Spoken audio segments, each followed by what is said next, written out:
这7种话烂在肚子里也别说，否则后患无穷。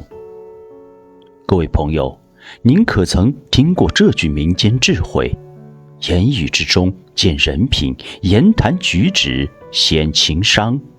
这句话深深揭示了在我们的人际交往乃至日常生活中，说话的艺术其实正是一个人处世哲学的具体体现。岁月沉淀，步入中年后，才越发体悟到，一个人是否值得深入交往，往往能从他的谈话方式和风格中窥见一二。此刻我想与您分享的是，有这样的7种话语，它们如同隐藏的火种，一旦说出，就可能引发无尽的后患，故而宁可深藏心底，也万万不可轻易的道出。行至中年才明白，有7种话烂在肚子里也不能说，否则后患无穷。1. 揭人之短的话别说。菜根谭里写道：不责人小过，不发人阴私，不恋人旧恶，此3者可以养德，亦可远害。口是伤人斧，言是割舌刀，知人不必言尽，留些口德。不要攻人短处，揭人疮疤，揭人疮疤的人招人痛恨，害人害己。人活一生是以尊严立于世，人活一张脸，树活一张皮。每一个人都有尊严，都好面子，所以在生活中不要揭人短处，言人隐私。第2，标榜自己的话别说。别人称赞叫口碑，自我标榜叫吹嘘。天不言自高，地不言自厚。真正有学识有涵养的人是不用开口标榜自己的。晚清左宗棠西征，收复了新疆，立下了不世之功。左宗棠本来就有文人习大言的毛病，立功之后更是见人就谈自己的西征经历。有人找他办事，不管是公事还是私事，左宗棠3言2语就能把事情绕到西征上面去，让对方无可奈何。左宗棠是有本事的人，吹嘘的功劳也确实是真的，仍然受人诟病，所以标榜自己的话我们最好不要说。第3，没有价值的话别说。子禽问老师墨子，多说话是否有好处？墨子说，蛤蟆、蚊子日夜叫个不停，叫得口干舌燥，可谁会听他们呢？再看看公鸡，黎明按时啼叫，天下震动，人们早早起身。夫人不言，言必由衷。孔子这话的意思是，一个人要么不说话，要么一开口就要说中要害。不要说没有价值的废话，多说无益，贵在恰到好处。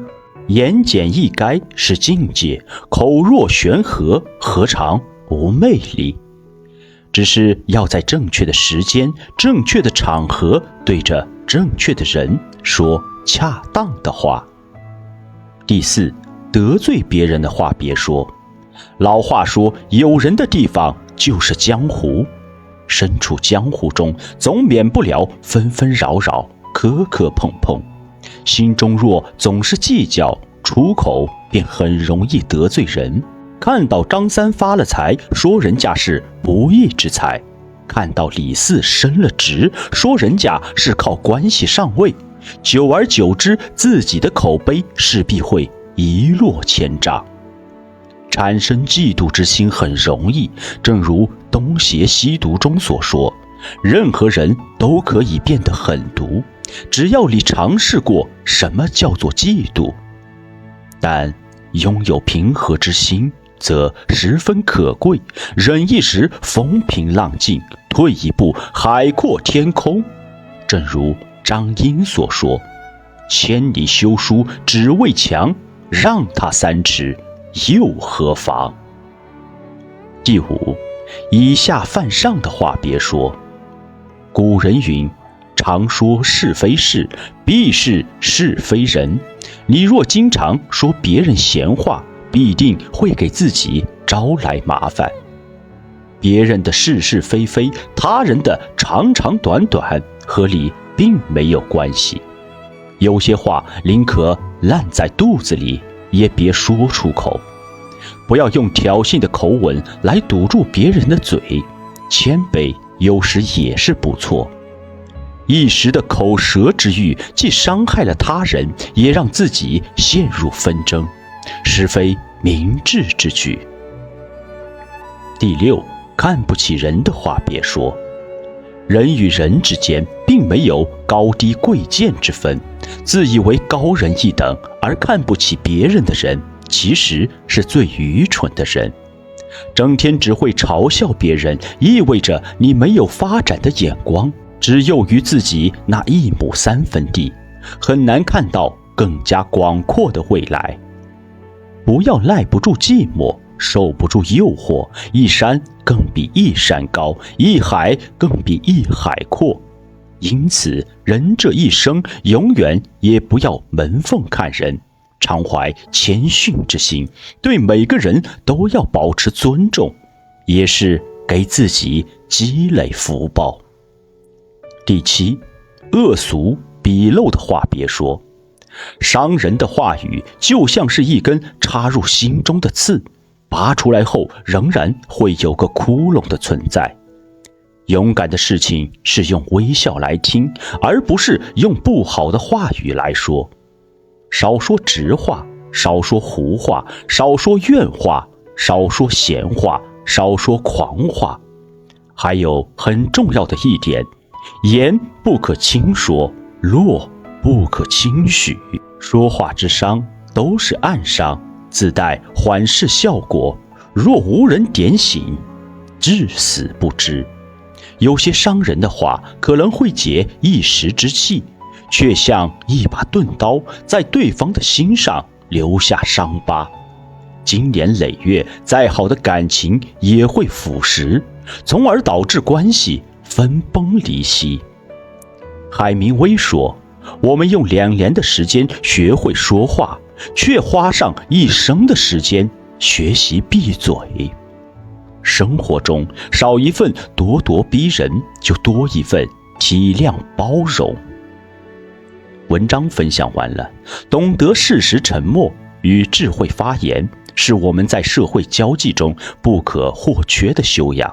记住这7种不适宜说出的话语，并在实际生活中努力的践行，不仅能够避免不必要的纷争与误解，更加能够彰显我们的成熟与高情商。每一次的用心沟通，都是对我们自身涵养和人格魅力的打磨。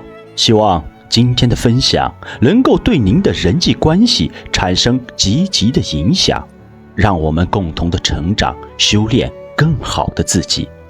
如果您喜欢这篇文章，并且从中受益匪浅，请不要忘记点赞关注，一起探索更多关于生活智慧与人格交往的魅力话题。期待在未来的日子里能够与您分享更多的精彩的内容。我们明天再见。